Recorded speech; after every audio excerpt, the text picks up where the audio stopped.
Hello everyone, welcome to SPC centre. This is Prashant Kumar. Friends, आज के इस वीडियो में मैं आप लोगों के साथ 17वीं बीपीएससी प्रीलिम्स परीक्षा को ध्यान में रखते हुए करंट अफेयर सेक्शन को डिस्कस करूंगा। आज का जो हमारा वीडियो होगा वह एडुटेरिया के द्वारा प्रोवाइड किए जा रहे करंट अफेयर सीरीज से संबंधित होगा, जिसमें से 1 से 15 मार्च के दौरान की बिहार से संबंधित नेशनल और इंटरनेशनल से संबंधित विभिन्न गतिविधियों को डिस्कस किया जाएगा। तो आइए हम लोग डिस्कशन प्रारंभ करते हैं। सबसे पहले हम लोग राष्ट्रीय घटनाक्रम को डिस्कस करते हैं, यानी कि नेशनल करंट अफेयर को पहले हम लोग डिस्कस करते हैं।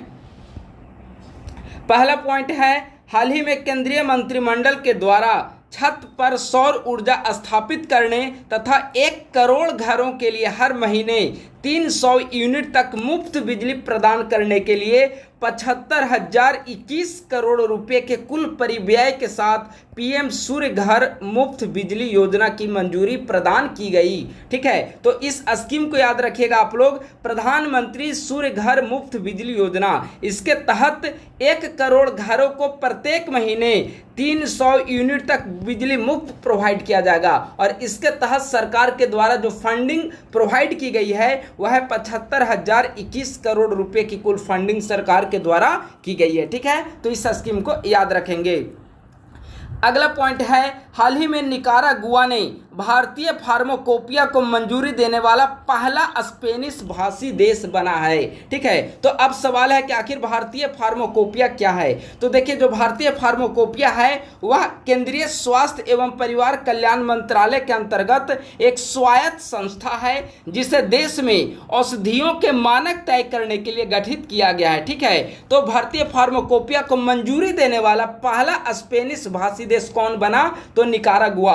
अभी तक कुल 5 देशों ने इसे मान्यता प्रदान की है, जिनमें अफगानिस्तान, घाना, नेपाल, मॉरिशस एवं सूरीनाम प्रमुख हैं। ठीक है, तो निकारागुआ इन 5 के अलावा पहला स्पेनिश भाषी देश बना जिसने भारतीय फार्माकोपिया को मंजूरी प्रदान किया है।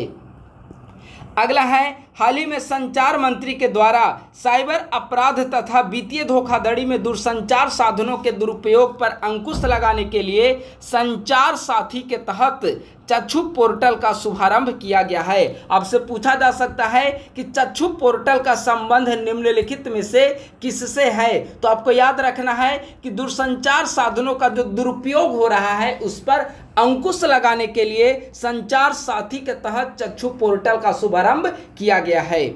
अगला पॉइंट है, 6 मार्च 2024 को प्रधानमंत्री नरेंद्र मोदी के द्वारा कोलकाता में भारत की पहली अंडर वाटर मेट्रो लाइन का अनावरण किया गया है।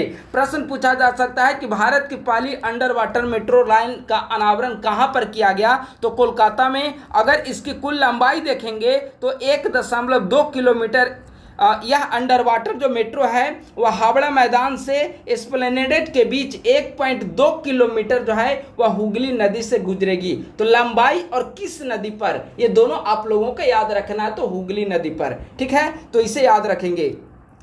देखिए, इसमें 1 से 15 मार्च तक के करंट अफेयर है। ठीक है, तो आपको लग रहा होगा कि थोड़ा सा पुराना करंट अफेयर है, लेकिन बीपीएससी प्रीलिम्स के लिए आप जनवरी से लेकर सितंबर तक के करंट अफेयर को कवर करें और करेंगे। ठीक है, और एडुटेरिया द्वारा जो भी अब प्रोवाइड किया जा रहा है करंट अफेयर 15-15 दिनों के सीरीज के रूप में, तो उसे हमारे यूट्यूब चैनल पर डिस्कस किया जाएगा, जो आप सभी के लिए काफी ज्यादा हेल्पफुल होगा। इसे 2-3-4 बार आप वीडियोस के रूप में देखेंगे तो आपको ये चीजें याद हो जाएगी, या फिर अगर आपको लगे कि यह इंपॉर्टेंट है तो आप लोग उससे नोट्स भी बनाते चलें।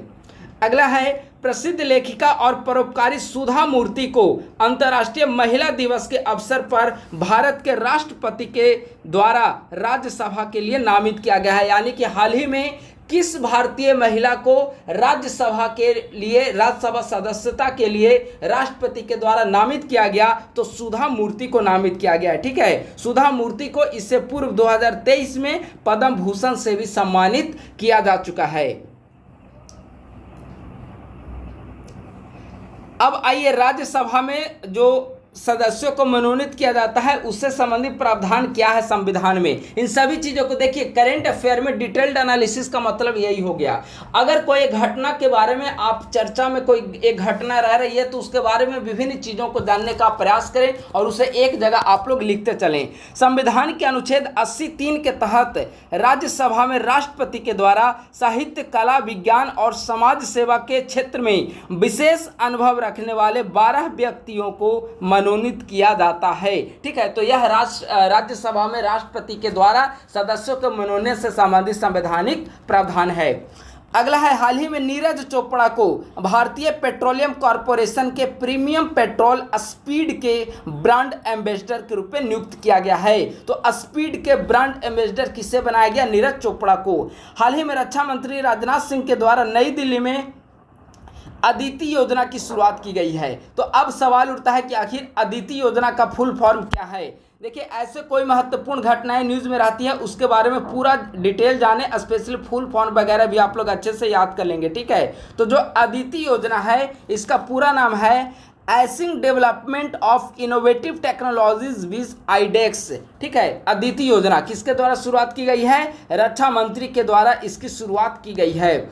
2023-24 से 25-26 के बीच 750 करोड़ रुपए के आवंटन के साथ शुरू की गई यह योजना आइडेक्स ढांचे के तहत संचालित की जाएगी। यानी कि अदिति योजना के लिए कुल जो आवंटित की गई है राशि वह 750 करोड़ रुपए की राशि इसके लिए आवंटित की गई है। ठीक है, इसका उद्देश्य जो है वह महत्वपूर्ण रक्षा प्रौद्योगिकियों को विकसित करना, युवा नवाचार को बढ़ावा देना और सशस्त्र बलों की जरूरतों को पूरा करना इसका महत्वपूर्ण उद्देश्य है। अगला पॉइंट है, भारतीय नागरिक लेखा सेवा के 48वें स्थापना दिवस के अवसर पर सूचना एवं प्रसारण मंत्रालय को वित्त वर्ष 23-24 के लिए खातों में सर्वश्रेष्ठ प्रदर्शन के लिए सम्मानित किया गया है। अगला पॉइंट है, हाल ही में चर्चा में रहा ओखला पक्षी अभयारण्य कहाँ स्थित है? तो हाल ही में चर्चा में रहा ओखला पक्षी अभयारण्य उत्तर प्रदेश के गौतम बुद्ध नगर जिले में स्थित है। तो आप लोग याद रखेंगे ओखला पक्षी अभयारण्य उत्तर प्रदेश। यह चर्चा में क्यों रहा है? तो 3 मार्च 2024 को पर्यावरण, वन और जलवायु परिवर्तन मंत्रालय के तहत WWF EIACP PCRP ने ओखला पक्षी अभयारण्य में विश्व वन्यजीव दिवस मनाया था। ठीक है, देखिए कुल मिलाकर जो विश्व वन्यजीव दिवस है 3 मार्च को जो मनाया गया विश्व वन्यजीव दिवस 3 मार्च को, उसका आयोजन जो है WWF के द्वारा ओखला पक्षी अभयारण्य उत्तर प्रदेश में किया गया है। ठीक है, तो इसीलिए यह न्यूज में रहा है। तो यह कहाँ स्थित है यह जानना आवश्यक है। इस बार का अगर आप विश्व वन्यजीव दिवस का थीम देखेंगे तो अभी तो ऊपर पता चल गया कि 3 मार्च को मनाया गया। अगर इसका आप थीम देखेंगे तो connecting people and planet exploring digital innovation in wild life conservation इसका थीम है। ठीक है, अगला पॉइंट है, हाल ही में लार्सन एंड ट्रूबो LNT इसका शॉर्ट नेम है ने गुजरात के हजीरा में AM Naik heavy engineering complex में ग्रीन हाइड्रोजन प्लांट में अपना पहला स्वदेश निर्मित इलेक्ट्रोलाइजर की शुरुआत की है। बहुत महत्वपूर्ण है, प्रश्न पूछा जा सकता है कि हाल ही में लार्सन एंड ट्रूबो ने किस राज्य में या फिर किस स्थान पर अपना पहला स्वदेश निर्मित इलेक्ट्रोलाइजर की शुरुआत की है? तो गुजरात के हजीरा में। किस संस्थान में? तो AM Naik heavy engineering complex में ग्रीन हाइड्रोजन प्लांट में अपना पहला स्वदेश निर्मित इलेक्ट्रोलाइजर की शुरुआत की है। अगला पॉइंट है, हज सुविधा ऐप। केंद्रीय अल्पसंख्यक कार्य मंत्री स्मृति ईरानी के द्वारा हज यात्रियों को महत्वपूर्ण जानकारियां और सेवाएं प्रदान करने के लिए हज सुविधा ऐप को लॉन्च किया गया है। इस ऐप का जो विकास है वह विसाग N के द्वारा इस ऐप का विकास किया गया है। देखिए अभी केंद्रीय अल्पसंख्यक मंत्री चेंज हो गए, नई सरकार का गठन हुआ है। चूंकि यह करंट अफेयर 1 से 15 मार्च से संबंधित है और उस समय केंद्रीय अल्पसंख्यक मंत्री जो थी वह स्मृति ईरानी थी। ठीक है, तो इसीलिए यहाँ पर उनका नाम मेंशन किया गया है। केंद्रीय बंदरगाह, नौवहन और जलमार्ग मंत्री सर्बानंद सोनोवाल के द्वारा ओशन ग्रेस नामक भारत का पहला made in India ASTDS tag का उद्घाटन किया गया है। तो भारत का पहला मेड इन इंडिया एसटीडीएस टैग का उद्घाटन किसके द्वारा किया गया? सर्बानंद सोनोवाल, जो कि तत्कालीन समय में केंद्रीय बंदरगाह, नौवहन और जलमार्ग मंत्री थे। अगला है, बिहार की राजधानी पटना में भारत के पहले डॉल्फिन अनुसंधान केंद्र का उद्घाटन मुख्यमंत्री के द्वारा किया गया। बहुत महत्वपूर्ण है, भारत के पहले डॉल्फिन अनुसंधान केंद्र का उद्घाटन किस राज्य में किया गया? तो बिहार में, या फिर बिहार में किस शहर में किया गया? तो पटना में। किसके द्वारा किया गया? बिहार के मुख्यमंत्री के द्वारा। अगला है, हाल ही में उपभोक्ता मामले, खाद्य और सार्वजनिक वितरण मंत्री ने किसानों के भंडारण रसद को आसान बनाने और उनकी उपज के लिए उचित मूल्य सुनिश्चित करने के लिए एवं प्रौद्योगिकी का लाभ उठाने के लिए भंडारण विकास और नियामक प्राधिकरण के द्वारा ई किसान उपज निधि को लॉन्च किया है। ठीक है। अगला है, आंध्र प्रदेश के नरसापुर क्रोकेट लेस शिल्प को हाल ही में जीआई टैग प्रदान किया गया है। आप लोग याद रखेंगे, नरसापुर क्रोकेट लेस शिल्प को किस राज्य में जीआई टैग दिया गया? तो आंध्र प्रदेश के जीआई टैग दिया गया। यह आंध्र प्रदेश से संबंधित है, नरसापुर क्रोकेट लेस शिल्प। ठीक है। हाल ही में महाराष्ट्र के नागपुर शहर के द्वारा भारत का पहला शहर विशिष्ट zero carbon building action plan launch किया गया है। तो भारत का पहला शहर विशिष्ट zero carbon building action plan किस शहर के द्वारा लॉन्च किया गया या किस शहर में लॉन्च किया गया? तो नागपुर में लॉन्च किया गया है। इस योजना का लक्ष्य 2050 तक भवन निर्माण क्षेत्र में डिकार्बनाइजेशन को बढ़ावा देना है। तो आप लोग याद रखेंगे, शहर का नाम है नागपुर। अगला है, हाल ही में भारत सरकार के द्वारा निर्वाचन आयोग से परामर्श कर वरिष्ठ नागरिकों के लिए डाक मत पत्र का उपयोग करने की न्यूनतम आयु को 80 वर्ष से बढ़ाकर 85 वर्ष कर दिया गया है। और इस बार आप देखेंगे, जो अभी 18वीं लोकसभा का चुनाव संपन्न हुआ है उसमें इसका फॉलो भी किया गया था। ठीक है। तो वरिष्ठ नागरिकों के लिए डाक मत पत्र के माध्यम से वोटिंग करने की जो उम्र थी वह 80 से बढ़ाकर, न्यूनतम उम्र 80 से बढ़ाकर उसे 85 वर्ष कर दिया गया है। मध्य प्रदेश के रतलाम रियावन लहसुन को तीखे स्वाद और उच्च तेल सामग्री के लिए जीआई टैग प्रदान किया गया है। इसे सिल्वर गार्लिक के नाम से भी जाना जाता है। रतलाम रियावन लहसुन किस राज्य से संबंधित है जिसे जीआई टैग दिया गया? यह सिल्वर गार्लिक किस राज्य से संबंधित है? मध्य प्रदेश। अगला है, हाल ही में भारत का कौन सा ऐसा राज्य बना है, कौन सा ऐसा पहला राज्य बना जिसने मानव पशु संघर्ष को राज्य विशिष्ट आपदा घोषित किया है? तो केरल। केरल मानव पशु संघर्ष को राज्य विशिष्ट आपदा घोषित करने वाला पहला राज्य बना है। तो इस दृष्टि से यह भी काफ़ी महत्वपूर्ण है। अगला है, भारत का पहला जेनरेटिव एआई शिक्षक आइरिस केरल के तिरुवनंतपुरम के एक स्कूल में भारत के पहले जेनरेटिव एआई शिक्षक आइरिस को पेश किया गया है। इसे मेकर लैब्स एडुटेक की मदद से तैयार किया गया है या इसे बनाया गया है। ठीक है। तो भारत के पहले जेनरेटिव एआई शिक्षक का नाम क्या है? आइरिस। कहाँ पर? तो केरल के तिरुवनंतपुरम में। भारत में एआई को बढ़ावा देने के उद्देश्य से केंद्रीय मंत्रिमंडल के द्वारा 10,372 करोड़ रुपए के बजटीय आवंटन के साथ 5 वर्ष के लिए इंडिया एआई मिशन को मंजूरी प्रदान की गई है। तो इंडिया एआई मिशन आप लोग याद रखेंगे, इंडिया एआई मिशन 5 वर्ष के लिए संचालित होगा और कुल बजट आवंटन 10,372 करोड़ रुपया किया जा चुका है। ठीक है। इंडिया एआई मिशन को डिजिटल इंडिया कॉरपोरेशन के तहत इंडिया एआई स्वतंत्र व्यापार प्रभाग के द्वारा कार्यान्वित किया जाएगा। अगला है, हाल ही में केंद्रीय मंत्रिमंडल ने निवेशकों को नई इकाइयां स्थापित करने या मौजूदा इकाइयों को विस्तार करने के लिए 10 वर्ष की अवधि तक के उत्तर पूर्व परिवर्तनकारी औद्योगिकरण योजना 2024 यानी कि उन्नति 2024 को मंजूरी दी है। तो आपसे सवाल पूछा जा सकता है कि उन्नति 2024 का संबंध है। ठीक है। तो उन्नति 2024 जो है वह एक 10 वर्षीय केंद्रीय क्षेत्र योजना है जिसका उद्देश्य पूर्वोत्तर क्षेत्र में औद्योगिक विकास और रोजगार सृजन को बढ़ावा देना है। ठीक है। 10 वर्ष की अवधि के लिए आप लोग याद रखेंगे, इसकी अवधि 10 वर्ष है। साहित्य अकादमी के द्वारा आयोजित दुनिया का सबसे बड़ा साहित्यिक उत्सव साहित्योत्सव 11 मार्च से 16 मार्च 2024 तक नई दिल्ली में आयोजित किया जाएगा। अगला है, 9 मार्च से 23 मार्च के मध्य महिला एवं बाल विकास मंत्रालय के द्वारा पोषण पखवाड़ा की मेजबानी की जा रही है। यह 15 दिवसीय पहल पोषण, आहार प्रथाओं और महिलाओं के स्वास्थ्य के बारे में जागरूकता बढ़ाने पर केंद्रित है। अगला है, हाल ही में भारतीय प्रधानमंत्री नरेंद्र मोदी के द्वारा असम के जोरहाट में अहोम जनरल लाचित बोरफुकन के सम्मान में 125 फुट के कांस्य स्मारक स्टैचू ऑफ वेलोर का उद्घाटन किया गया है। बहुत महत्वपूर्ण है, आप लोग इसे अच्छे से याद कर लीजिए। स्टैचू ऑफ वेलोर का उद्घाटन कहां पर किया गया? असम के जोरहाट में। किसके सम्मान में? तो अहोम जनरल, अहोम विद्रोह आपने सुना होगा, तो उसमें जो सेनापति थे लाचित बोरफुकन, उसके सम्मान में। इसकी ऊंचाई जो है वह 125 फुट इसकी ऊंचाई है। ठीक है, इन्हें 1671 के सरायघाट के युद्ध के लिए जाना जाता है। और यह जो मूर्ति बनाया गया स्टैचू ऑफ वेलोर, इसका मूर्तिकार राम बनर्जी सुतार को माना जाता है। ठीक है, तो बहुत महत्वपूर्ण है, आप लोग इसे अच्छे से याद कर लेंगे।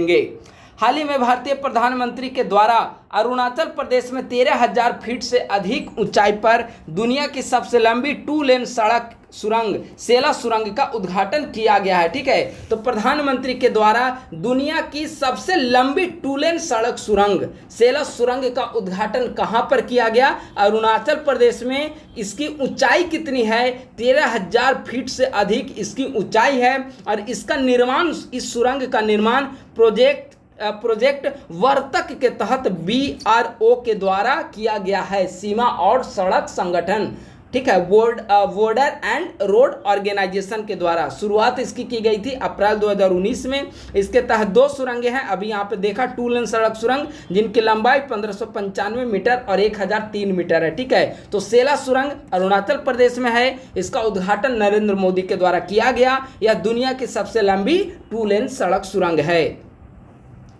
अगला है, भारतीय नौसेना ने हिंद महासागर क्षेत्र में अपनी परिचालन क्षमताओं को बढ़ाने के उद्देश्य से लक्षद्वीप के मिनिकॉय द्वीप में अपना पहला बेस INS जटायु को स्थापित किया है। तो INS जटायु को कहां पर स्थापित किया गया? लक्षद्वीप के मिनिकॉय द्वीप में। ठीक है, हाल ही में मवेशी तस्करी की समस्या पर अंकुश लगाने के लिए जम्मू कश्मीर पुलिस ने ऑपरेशन कामधेनु लॉन्च किया है। तो ऑपरेशन कामधेनु किसके द्वारा लॉन्च किया गया? जम्मू कश्मीर पुलिस के द्वारा लॉन्च किया गया। और ऑपरेशन कामधेनु का क्या उद्देश्य है, वह किस लिए लॉन्च किया गया? तो मवेशी तस्करी की समस्याओं पर अंकुश लगाने के लिए लॉन्च किया गया है। समुद्री सहयोग तथा अंतर संचालनीयता को बढ़ावा देने के उद्देश्य से भारतीय तटरक्षक बल और यूनाइटेड स्टेट्स कोस्ट गार्ड के मध्य जारी 4 दिवसीय समुद्री सुरक्षा अभ्यास सी डिफेंडर्स 2024 को पोर्ट ब्लेयर में 9 मार्च को यह समाप्त हुआ। ठीक है, तो याद रखेंगे आप लोग, सी डिफेंडर्स युद्धाभ्यास का आयोजन कहां पर किया गया? तो सी डिफेंडर्स 2024 युद्धाभ्यास का आयोजन पोर्ट ब्लेयर में किया गया। किनके मध्य युद्धाभ्यास चल रहा था? तो भारतीय तटरक्षक बल और यूनाइटेड स्टेट्स कोस्ट गार्ड के बीच में। ठीक है, तो यह महत्वपूर्ण युद्धाभ्यास है। हाल ही में DRDO के द्वारा भारत के मिशन दिव्यास्त्र के अंतर्गत multiple independently targetable re entry vehicle MIRV technology के साथ स्वदेशी रूप से विकसित अग्नि 5 मिसाइल की पहली उड़ान का सफल परीक्षण किया गया है। तो मिशन दिव्यास्त्र किससे संबंधित है? तो अग्नि 5 का सफल उड़ान किया गया। किस टेक्नोलॉजी के साथ? तो MIRV टेक्नोलॉजी, इसका पूरा नाम multiple independently targetable re entry vehicle technology. ठीक है, अगर अग्नि 5 मिसाइल की आप क्षमता देखेंगे, मारक क्षमता, तो 5000 किलोमीटर की इसकी रेंज है। अगला है, हरियाणा के नए मुख्यमंत्री बने हैं नायाब सिंह सैनी। एक्चुअली वहां पर पहले बीजेपी और जेजेपी का गठबंधन था, लेकिन गठबंधन टूटने के बाद, जब गठबंधन था तो मनोहर लाल खट्टर वहां के मुख्यमंत्री थे, लेकिन गठबंधन टूटने के पश्चात नए मुख्यमंत्री बने हैं नायाब सिंह सैनी और मनोहर लाल खट्टर अभी इस बार लोकसभा के लिए चुने गए हैं। ठीक है, अगला है, केंद्र सरकार के द्वारा 12 मार्च 2024 को आधिकारिक तौर पर प्रत्येक वर्ष 17 सितंबर को हैदराबाद मुक्ति दिवस के रूप में मनाए जाने की घोषणा की है। यानी कि केंद्र सरकार ने 12 मार्च को घोषणा की कि प्रति वर्ष 17 सितंबर को हैदराबाद मुक्ति दिवस के रूप में मनाया जाएगा। हैदराबाद मुक्ति दिवस 17 सितंबर 1948 के उस दिन की स्मृति में मनाया जाता है जब ऑपरेशन पोलो के तहत हैदराबाद को निजाम के शासन से मुक्त कराया गया था। यानी कि 17 सितंबर 1948 को ही ऑपरेशन पोलो सफल हुआ और हैदराबाद को निजाम के शासन से मुक्त कराया गया और इसीलिए 17 सितंबर को प्रत्येक वर्ष हैदराबाद मुक्ति दिवस के रूप में मनाया जाएगा। अगला है वन नेशन वन इलेक्शन पर पूर्व राष्ट्रपति रामनाथ कोविंद की अध्यक्षता में गठित समिति ने हाल ही में द्रौपदी मुर्मू को अपनी रिपोर्ट सौंपा है। इस रिपोर्ट में कुल 47 राजनीतिक दलों की राय जांची गई, जिनमें से 32 ने इसके पक्ष में समर्थन किया और 15 राजनीतिक दलों के द्वारा इसका विरोध किया गया है। हाल ही में केंद्र सरकार के द्वारा जम्मू कश्मीर नेशनल फ्रंट पर गैर कानूनी गतिविधियां रोकथाम अधिनियम 1967 के तहत 5 वर्ष के लिए इसे प्रतिबंधित कर दिया गया है। यह कम इंपॉर्टेंट है, ठीक है। हाल ही में महाराष्ट्र कैबिनेट के द्वारा अहमदनगर जिले का नाम बदलकर अहिल्यानगर करने का फैसला लिया गया है, महत्वपूर्ण है। अगला, हाल ही में प्रधानमंत्री के नेतृत्व में 3 सदस्यीय चयन समिति ने ज्ञानेश कुमार और सुखबीर सिंह संधू को भारतीय चुनाव आयोग के नए चुनाव आयुक्त के रूप में नियुक्त किया गया है। तो वर्तमान समय में मुख्य निर्वाचन आयुक्त के साथ अन्य 2 निर्वाचन आयुक्त जो हैं उनमें ज्ञानेश कुमार और सुखबीर सिंह हैं, ठीक है। अगर मुख्य निर्वाचन आयुक्त देखेंगे तो कौन है, राजीव कुमार मुख्य निर्वाचन आयुक्त हैं और अन्य 2 निर्वाचन आयुक्त में ज्ञानेश कुमार और सुखबीर सिंह हैं।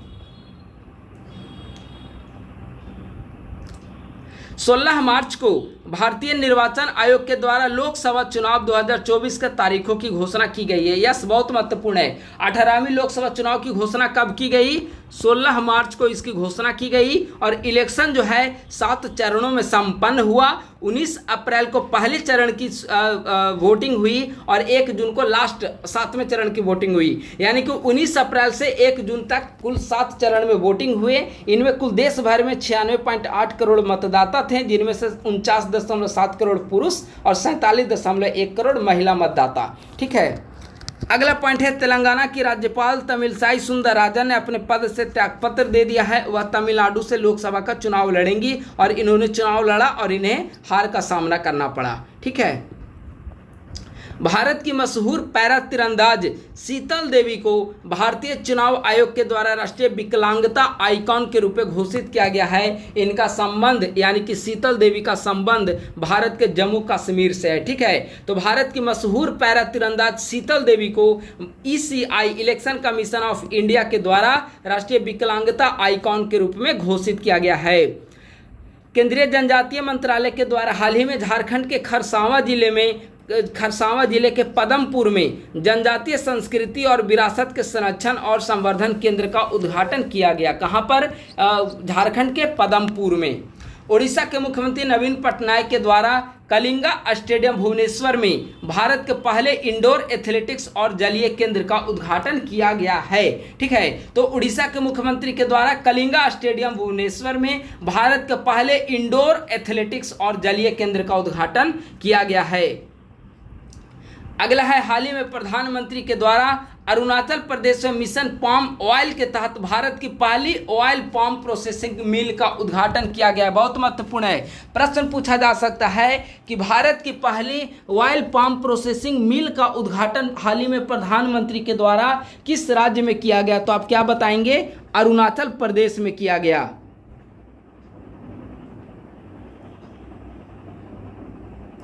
मिशन पाम ऑयल से संबंधित एक स्कीम की शुरुआत 2021 में की गई थी, ठीक है। अगला, पर्यटन के लिए कश्मीर में ज़मीन खरीदने वाला महाराष्ट्र भारत का पहला राज्य बना है। यानी कि जम्मू कश्मीर में ज़मीन खरीदने वाला महाराष्ट्र जो है भारत का पहला राज्य बना और इसका मेन पर्पज़ जो है वह पर्यटन है। यानी कि महाराष्ट्र जो है वह पर्यटन के लिए कश्मीर में ज़मीन खरीद रहा है और ऐसा करने वाला यह पहला राज्य बना है। हाल ही में भारत इटली सैन्य सहयोग समूह की बैठक के 12वें संस्करण का आयोजन 12-13 मार्च 2024 को नई दिल्ली में किया गया। हाल ही में प्रधानमंत्री नरेंद्र मोदी के द्वारा सामाजिक न्याय और अधिकारिता मंत्रालय के अंतर्गत PM सूरज पोर्टल लॉन्च किया गया है। PM सूरज पोर्टल, ठीक है। 21 मंत्रालय के तहत, सामाजिक न्याय और अधिकारिता मंत्रालय के तहत PM सूरज पोर्टल, इसका फुल फॉर्म क्या है, बहुत महत्वपूर्ण है। आइए इसका फुल फॉर्म हम लोग देखते हैं। प्रधानमंत्री सामाजिक उत्थान एवं रोजगार आधार जन कल्याण पोर्टल, ठीक है। PM मीन्स प्रधानमंत्री, S सामाजिक उत्थान, R से रोजगार, A से आधार, जन कल्याण, J पोर्टल। ठीक है, यह पोर्टल देश भर में अनुसूचित जाति एससी, जनजाति एसटी, स्वच्छता कार्यकर्ता जैसे अन्य हाशिए पर रहने वाले वर्ग को ऋण प्रदान करना है। ठीक है, तो हाशिए वाले वर्ग जैसे ही आ जाएगा तो आपको तुरंत समझ में आना चाहिए कि सामाजिक न्याय और अधिकारिता मंत्रालय से संबंधित होगा। ठीक है, हाल ही में भारत के 4 राज्यों में सोने की तस्करी सिंडिकेट का भंडाफोड़ करने के लिए राजस्व खुफिया निदेशालय के द्वारा ऑपरेशन राइजिंग सन की शुरुआत की गई। ऑपरेशन राइजिंग सन की शुरुआत किस लिए की गई? राजस्व खुफिया निदेशालय के द्वारा भारत के 4 प्रमुख राज्यों में सोने की तस्करी सिंडिकेट का भंडाफोड़ करने के लिए। ठीक है, अगला पॉइंट है, भारत सरकार के भारी उद्योग मंत्रालय ने देश में इलेक्ट्रिक वाहनों को अपनाने को प्रोत्साहित करने के लिए मार्च 2024 में इलेक्ट्रिक मोबिलिटी प्रमोशन स्कीम 2024 की घोषणा की है। यह योजना अप्रैल 2024 से जुलाई 2024 तक चलेगी, जिसका कुल व्यय 500 करोड़ रुपये होगा। केंद्रीय युवा मामले और खेल मंत्री अनुराग सिंह ठाकुर ने चंडीगढ़ में खेलो इंडिया राइजिंग टैलेंट आइडेंटिफिकेशन कार्यक्रम को लॉन्च किया है। कीर्ति इसका नाम दिया गया है, कीर्ति। ठीक है, तो इसको लॉन्च कहां पर किया गया है? अनुराग ठाकुर के द्वारा चंडीगढ़ में। ओलंपिक चैंपियन नीरज चोपड़ा ने खेल और पढ़ाई को संतुलित करने की इसकी क्षमता पर जोर देते हुए इस पहल की सराहना की है। उत्तर प्रदेश के पीलीभीत में खुरपक्का मुंहपक्का रोग फूड एंड माउथ रोग ने 60% दुधारू मवेशियों को प्रभावित किया है। कहां पर? उत्तर प्रदेश के पीलीभीत जिले में। यह एक अत्यधिक संक्रामक वायरल बीमारी है जो मवेशी, सुअर, भेड़ और बकरियों जैसे पशुओं को प्रभावित करती है। फूड एंड माउथ रोग। ठीक है, तो वह था नेशनल करेंट अफेयर। अब हम लोग आइए अंतर्राष्ट्रीय घटनाक्रम यानी कि इंटरनेशनल करेंट अफेयर के अंतर्गत। ठीक है, 1 से 15 मार्च के बीच जितने भी घटनाएं घटी हैं उसे एक ही वीडियो में डिस्कस किया जाएगा। उसके बाद अगले वीडियो में 16 मार्च से 31 मार्च के बीच का डिस्कस किया जाएगा। हाल ही में रूस के रक्षा मंत्रालय के द्वारा RS-24 यार्स अंतर महाद्वीपीय बैलिस्टिक परमाणु मिसाइल के सफल परीक्षण की पुष्टि की गई है। तो आपसे पूछा जा सकता है कि हाल ही में किस देश ने RS-24 नामक अंतर महाद्वीपीय बैलिस्टिक परमाणु मिसाइल का सफल परीक्षण किया? तो रसिया। गर्भपात के अधिकार को संविधान में शामिल कर फ्रांस ऐसा करने वाला विश्व का पहला देश बना। यानी कि गर्भपात के अधिकार को संविधान में शामिल करने वाला विश्व का पहला देश कौन बना है? फ्रांस। हाल ही में हिमाचल प्रदेश के शिमला में एशियन रिवर राफ्टिंग चैंपियनशिप का आयोजन किया गया। हाल ही में किस राज्य में एशियन रिवर राफ्टिंग चैंपियनशिप का आयोजन किया गया? तो हिमाचल प्रदेश के शिमला में। हाल ही में वर्ल्ड बैंक के द्वारा महिला व्यवसाय और कानून 2023 रिपोर्ट जारी की गई। बहुत महत्वपूर्ण रिपोर्ट है यह यूपीएससी में PYQ में पूछा जा चुका है। महिला व्यवसाय और कानून रिपोर्ट किसके द्वारा जारी किया जाता है? तो वर्ल्ड बैंक के द्वारा जारी किया जाता है। बहुत महत्वपूर्ण है, आप लोग अच्छे से याद कर लेंगे। यह रिपोर्ट 190 अर्थव्यवस्थाओं में महिलाओं के आर्थिक अवसर को प्रभावित करने वाले कानूनों तथा विनियमों का विश्लेषण करता है। वैश्विक स्तर पर केवल 14 देशों ने परफेक्ट 100 स्कोर किया है। यानी कि महिला व्यवसाय और कानून रिपोर्ट 2023 के अंतर्गत विश्व में केवल ऐसे 14 देश हैं जिन्होंने परफेक्ट 100 स्कोर प्राप्त किया है। भारत का अगर देखा जाए तो स्कोर इसमें 74.4 स्कोर है। अगर वर्ल्ड बैंक को देखा जाए तो चूंकि रिपोर्ट वर्ल्ड बैंक के द्वारा जारी की गई है तो वर्ल्ड बैंक के बारे में कुछ महत्वपूर्ण फैक्ट्स अगर देखा जाए तो इसकी स्थापना जुलाई 1944 में की गई थी और इसका मुख्यालय वाशिंगटन DC में है। अगला है बाल यौन शोषण मामले में विवादास्पद क्षमादान के मामले में हंगरी के पूर्व राष्ट्रपति के इस्तीफे के बाद तमस सुलियोक को हंगरी का नया राष्ट्रपति नामित किया गया है। स्वीडन जो है नाटो का 32वां सदस्य बना है। यह भी महत्वपूर्ण है, नाटो का 32वां सदस्य कौन बना है? स्वीडन। ठीक है, नाटो जो है इसकी स्थापना अगर देखा जाए तो 4 अप्रैल 1949 ईस्वी को इसकी स्थापना हुई और इसका मुख्यालय ब्रुसेल्स में है। 31वां सदस्य देश फिनलैंड, लेकिन 32वां सदस्य देश स्वीडन। ठीक है, अगला खसरा और रुबेला रोगों की रोकथाम में भारत के सराहनीय प्रयासों को मान्यता देते हुए the measles and rubella partnership के द्वारा भारत को प्रतिष्ठित मीजल्स एंड रुबेला चैंपियन पुरस्कार से सम्मानित किया गया है। हाल ही में किस देश को खसरा और रुबेला रोगों की रोकथाम में सराहनीय योगदान के लिए, सराहनीय प्रयासों के लिए मीजल्स एंड रुबेला चैंपियन पुरस्कार से सम्मानित किया गया? तो वह देश कोई और नहीं, हमारा अपना देश भारत है।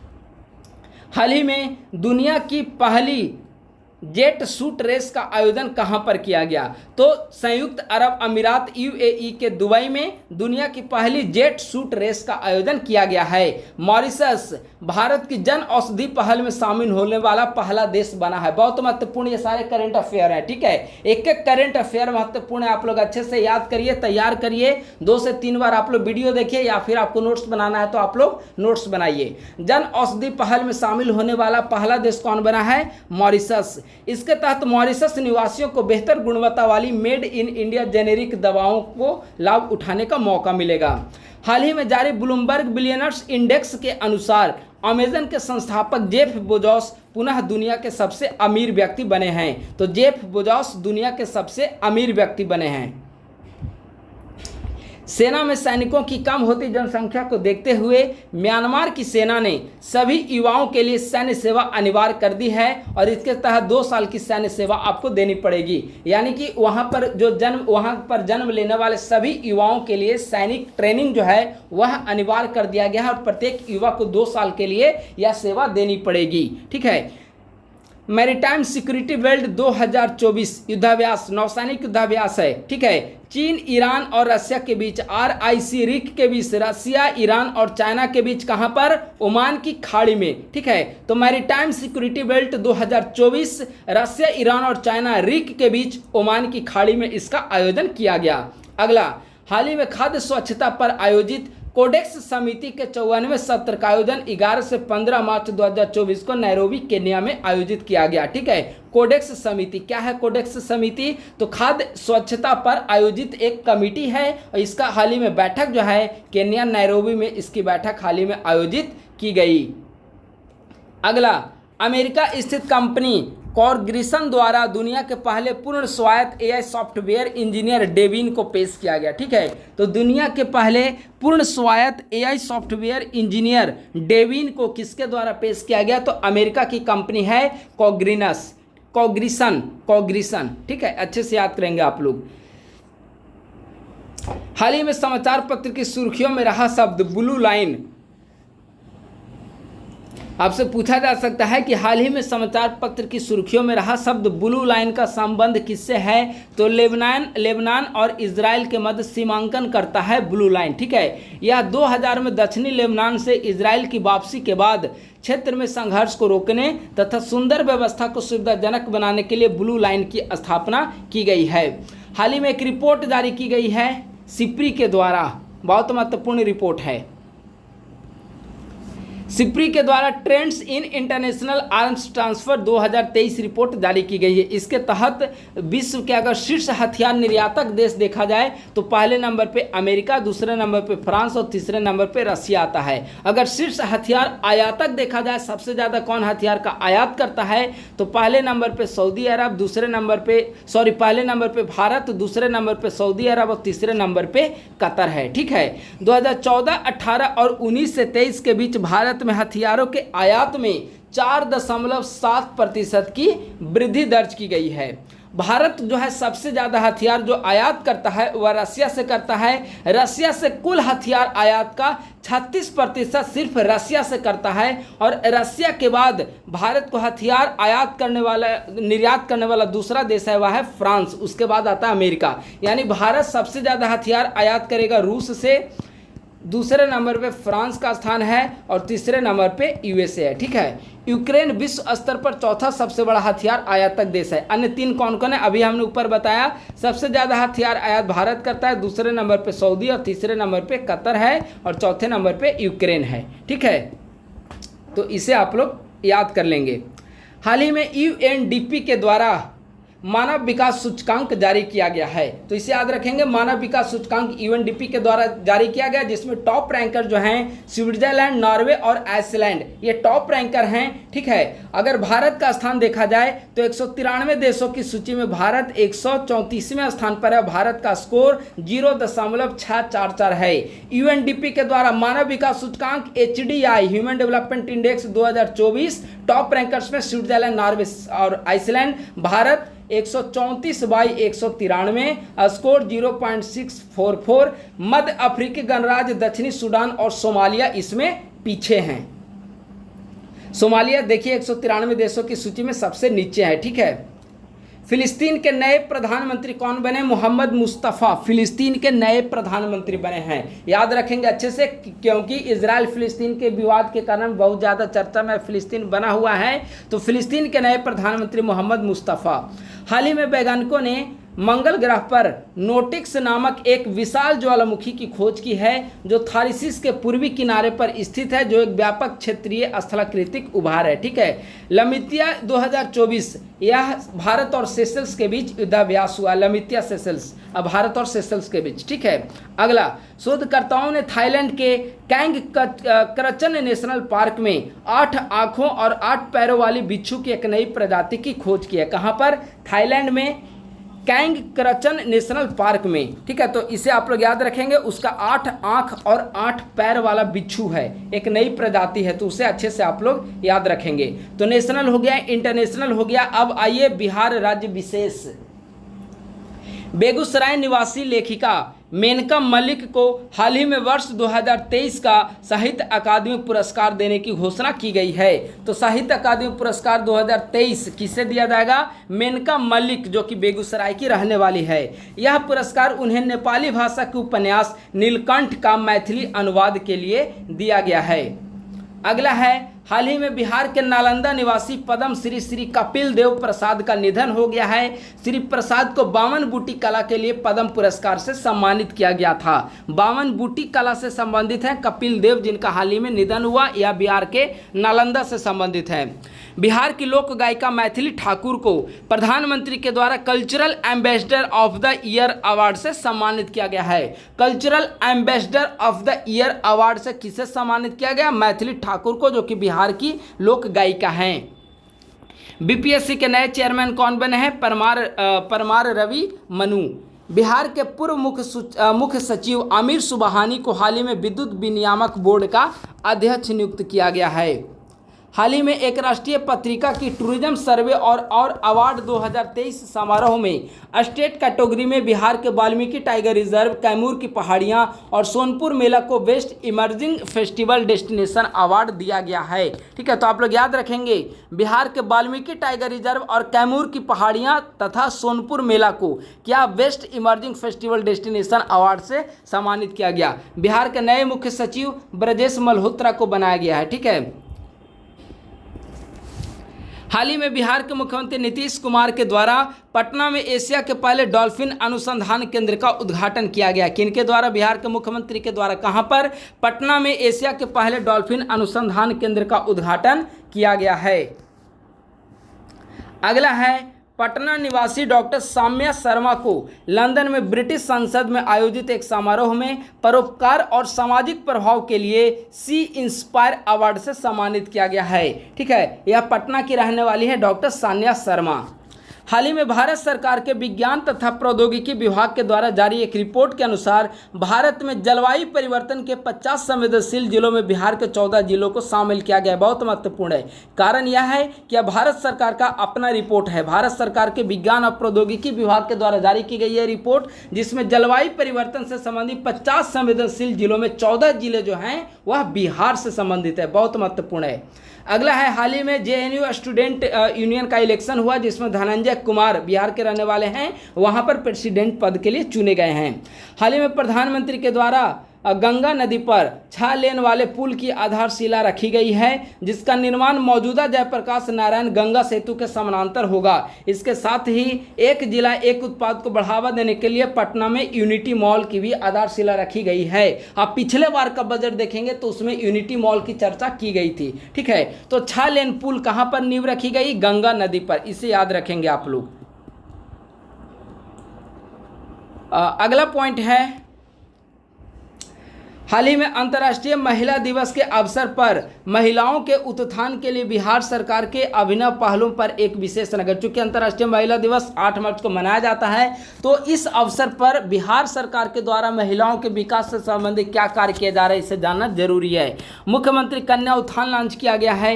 इसके तहत बेटियों के जन्म से लेकर स्नातक तक की पढ़ाई के लिए विभिन्न चरणों में 94,100 रुपये की प्रोत्साहन राशि का प्रावधान किया गया है।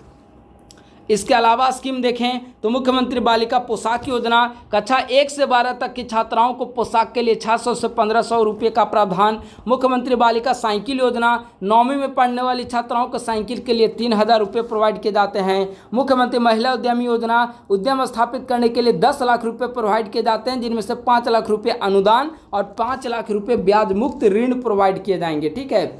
जीविका है, महिलाओं के 10 लाख से अधिक स्वयंसेवी सहायता समूहों का गठन किया गया है जीविका के तहत।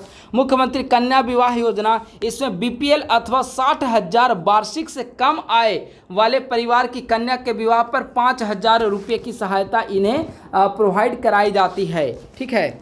मुख्यमंत्री सिविल सेवा प्रोत्साहन योजना, इसके तहत बीपीएससी और यूपीएससी के प्रीलिम्स निकालने पर, अगर आप बीपीएससी का प्रीलिम्स क्वालिफाई करती हैं महिलाएं, तो 50,000 रुपये की प्रोत्साहन राशि और यूपीएससी के प्रीलिम्स क्वालिफाई करने पर 1 लाख की प्रोत्साहन राशि प्रोवाइड की जाती है। इसके अलावा महिलाओं से संबंधित बिहार में कई सारे इनिशिएटिव उठाए गए हैं।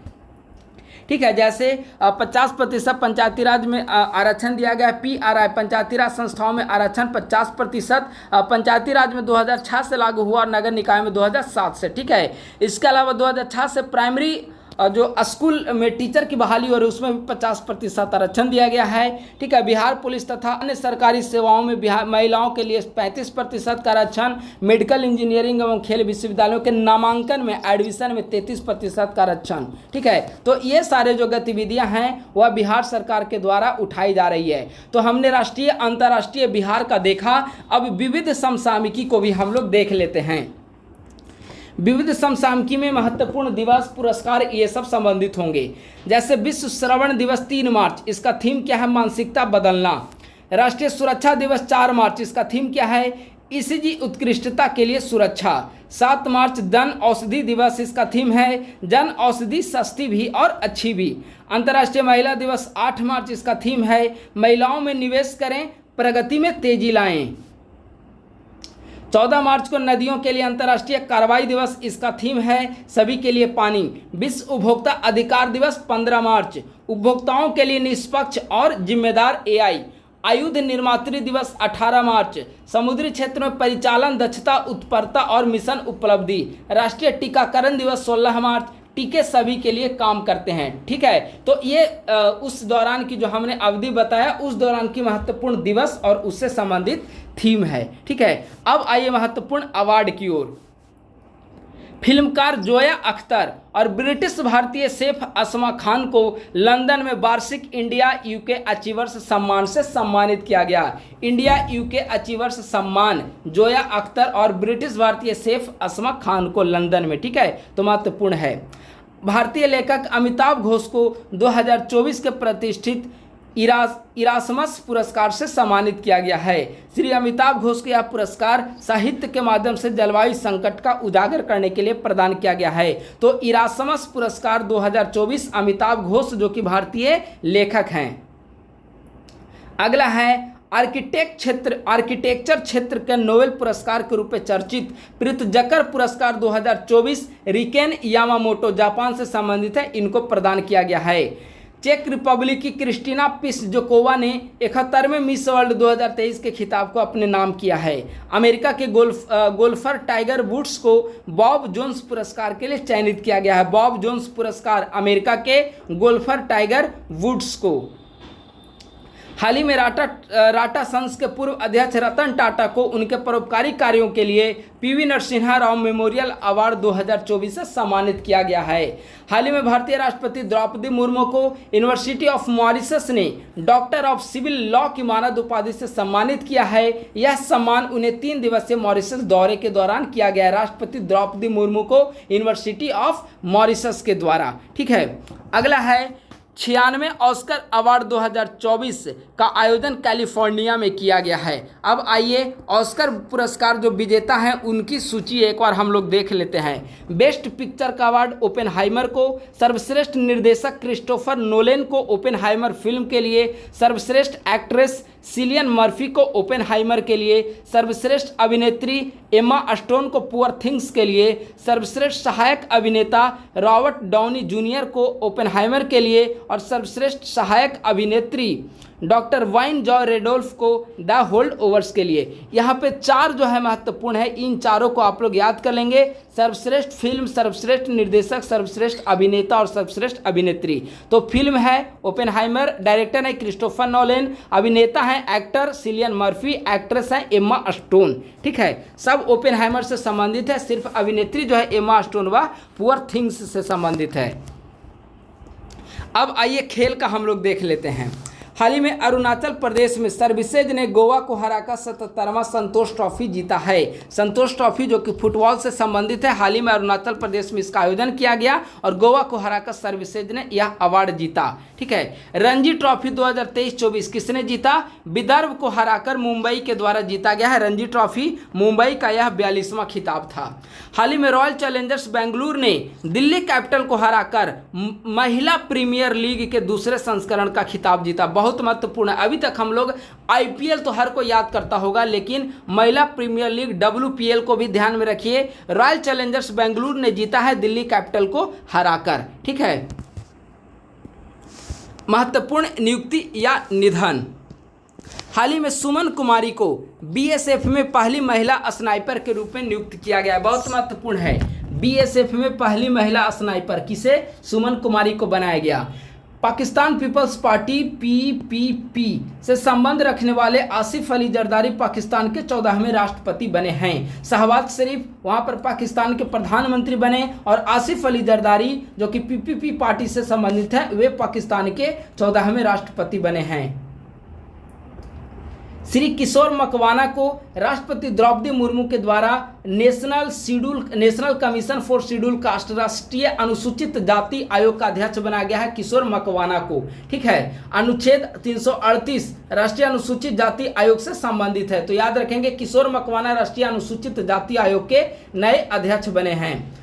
हाल ही में 1989 बैच के IAS अधिकारी ब्रजेश मेहरोत्रा को बिहार के नए मुख्य सचिव के रूप में नियुक्त किया गया है। नवनीत सहगल प्रसार भारती के नए चेयरमैन बने हैं नवनीत सहगल। ठीक है, CBSE के नए अध्यक्ष बने हैं राहुल सिंह, CBSE के नए अध्यक्ष बने हैं। और पाकिस्तान क्रिकेट बोर्ड के अध्यक्ष मोहसिन नकवी को पाकिस्तान का नया गृह मंत्री नियुक्त किया गया है। तो ये महत्वपूर्ण नियुक्तियां और निधन से संबंधित है। तो दोस्तों, इस प्रकार से एडुटेरिया का जो करेंट अफेयर सीरीज है वह 1 से 15 मार्च का हमने इसे डिस्कस किया है। इसके पूर्व का आप अगर PDF देखेंगे तो एडुटेरिया का जो टेलीग्राम ग्रुप है ऑफिशियल, वहाँ पे इसके पूर्व का PDF आपको मिल जाएगा। लेकिन अभी जो हमने आज का वीडियो डिस्कस किया, ये PDF हुआ एडुटेरिया के द्वारा सिर्फ पेड बैच में प्रोवाइड किया जा रहा है, जो कि हर किसी के लिए अवेलेबल नहीं है। तो इसीलिए हमने इसके वीडियो को यहाँ पर अपलोड करने का प्रयास किया है। आप लोग इस वीडियो को 3 बार 4 बार 5 बार देखें, जब तक आपको याद नहीं हो जाता तब तक वीडियो को आप लोग फ्री टाइम में आप लोग देखते रहें और इंपॉर्टेंट जो लगे उससे आप लोग नोट्स बनाते चलें। तो बस आज के वीडियो में इतना ही। शीघ्र एक नए वीडियो के साथ आप सभी के समक्ष उपस्थित होऊंगा। धन्यवाद,